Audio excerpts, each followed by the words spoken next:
Hello बच्चों, welcome बच्चा party. कैसे हैं सब आप लोग। चलो तो बात करते हैं बच्चों, आज आपके लिए एक बड़ी सी छोटी सी खुशखबरी, ज़्यादा बड़ी नहीं है, छोटी सी खुशखबरी है। वो ये है कि आपको अच्छे से पता है कि सीबीएसई ने आपके 11th क्लास के लिए कुछ पोर्शन फिजिक्स में से भी डिलीट किया है।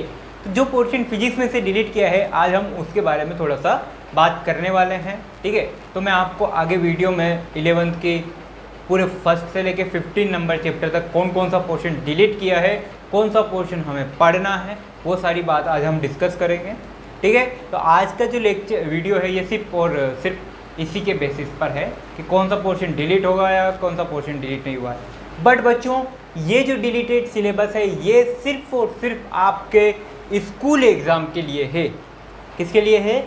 सिर्फ और सिर्फ आपके स्कूल एग्ज़ाम के लिए है, ना कि आपके नीट या जेई मेंस के। से जो बच्चे जेई मेंस, नीट, एडवांस इनकी प्रिपरेशन कर रहे हैं, किसी भी कम्पिटिटिव एग्ज़ाम की प्रिपरेशन कर रहे हैं, वो बच्चे ध्यान दें कि अभी उनके लिए कोई गाइडलाइंस नहीं आई है कि कोविड-19 के लिए उनके सिलेबस में कोई रिडक्शन हो।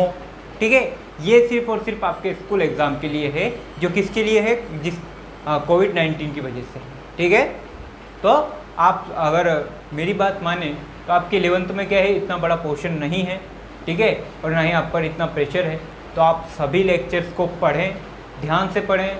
जो डिलीटेड सिलेबस है उनको भी पढ़ें अगर टाइम मिले आपको। ठीक है, जो डिलीटेड नहीं है वो तो पढ़ना ही है, लेकिन साथ ही साथ जो डिलीटेड सिलेबस है उनको भी पढ़ने का ट्राई करें। क्योंकि आपको अगर इस साल नहीं पढ़ोगे तो नेक्स्ट ईयर जब आपको 12th के साथ में कंपटीशन देना है तब भी पढ़ना पड़ेगा। तो बेटर है कि हम यही जो करंट जो टॉपिक चल रहे हैं उन्हीं के साथ वो डिलीटेड पोर्शन भी पढ़ लें, ताकि वो भी हमारा पक्का हो जाए। तो आइए बच्चों, बात करते हैं चैप्टर नंबर 1 से लेकर चैप्टर नंबर 8 तक की।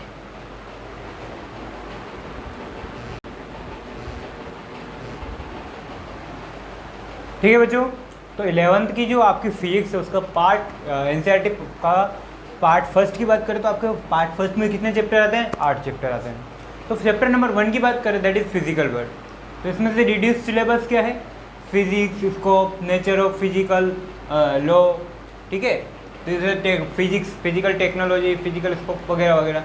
तो आपको भी पता है चैप्टर नंबर 1 पर हम कोई पढ़ाई नहीं करते हैं। ठीक है, तो सीधा आते हैं हम हमारे, तो उसको सिलेबस रिड्यूस करने से ना करने से हमें कोई लेना देना नहीं है।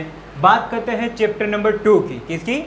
Chapter number 2, that is units and measurement. तो इसमें कोई रिडक्शन, कोई डिलीटेशन नहीं अवेलेबल है।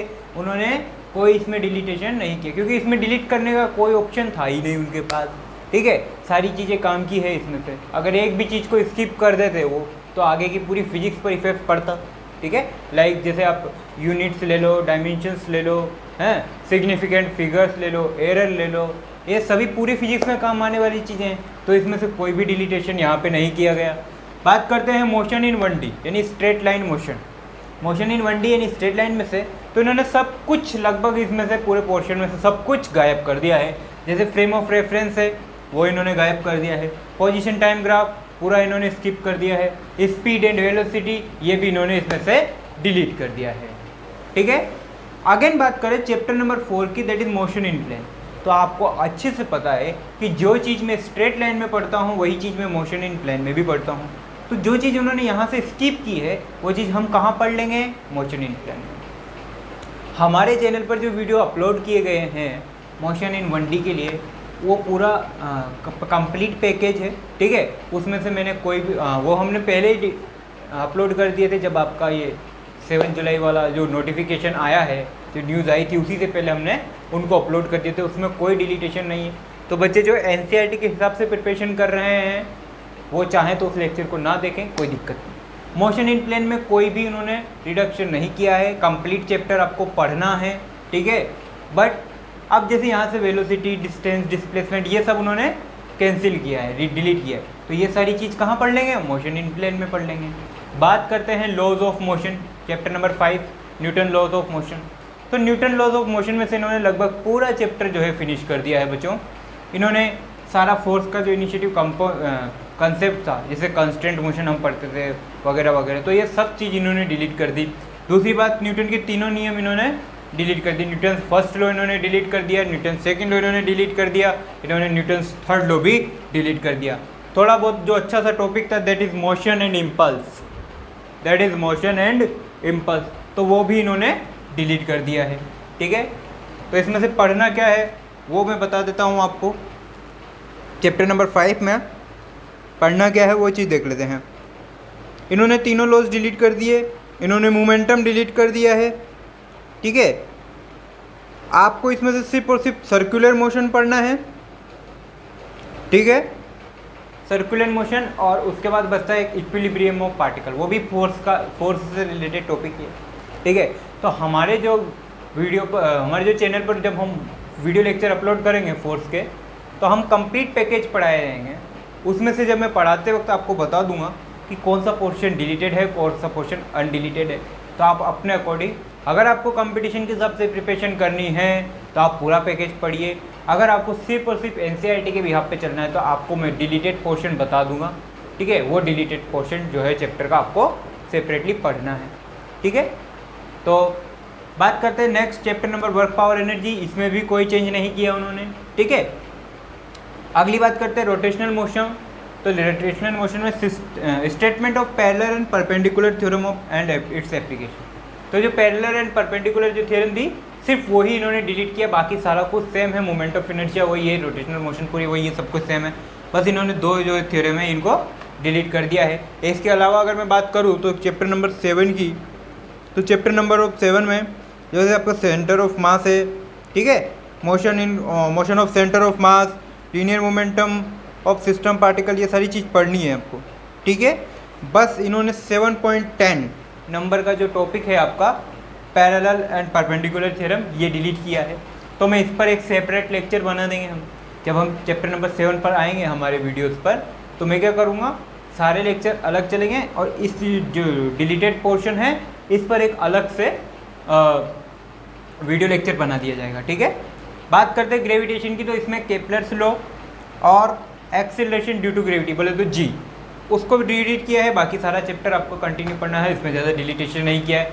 तो बच्चों ये था आपके NCERT physics 11th class part number 1। Part number 1 जो है यानी फर्स्ट से लेके 8th चैप्टर तक का जो पोर्शन है, कितना डिलीट किया हुआ है, कितना अनडिलीटेड है, वो सारा पोर्शन यहाँ पर है। अब बात करते हैं हम पार्ट नंबर 2 पर, यानी चैप्टर नंबर 9 से लेके चैप्टर नंबर 15 तक। अगर बच्चों बात करें 11th की एनसीईआरटी फिजिक्स के पार्ट 2 की बात करते हैं। अब किसकी बात करते हैं, पार्ट 2। तो जो पार्ट 2 में आपके चैप्टर नंबर 9 से लेके चैप्टर नंबर 15 है।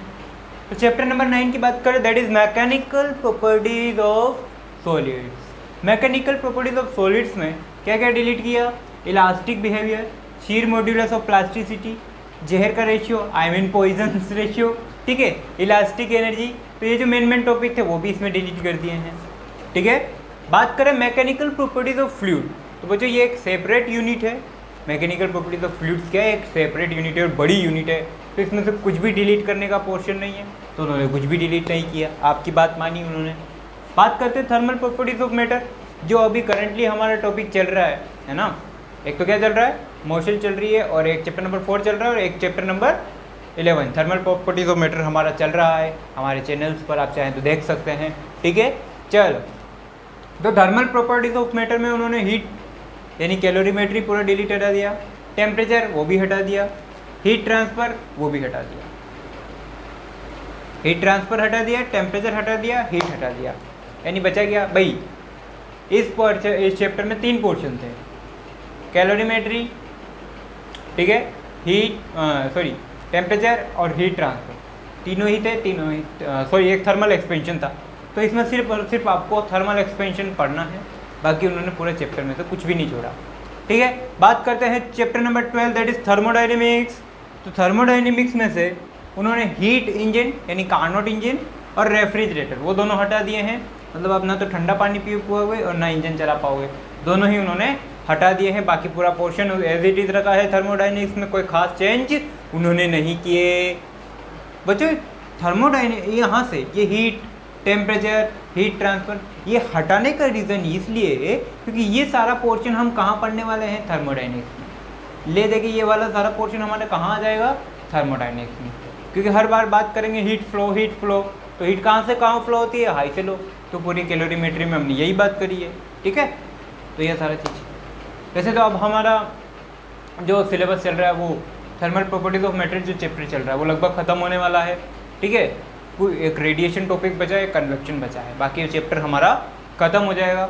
तो उसमें कोई डिलीटेड सिलेबस मैंने उसमें मेंशन नहीं किया है, बट कोई दिक्कत नहीं है।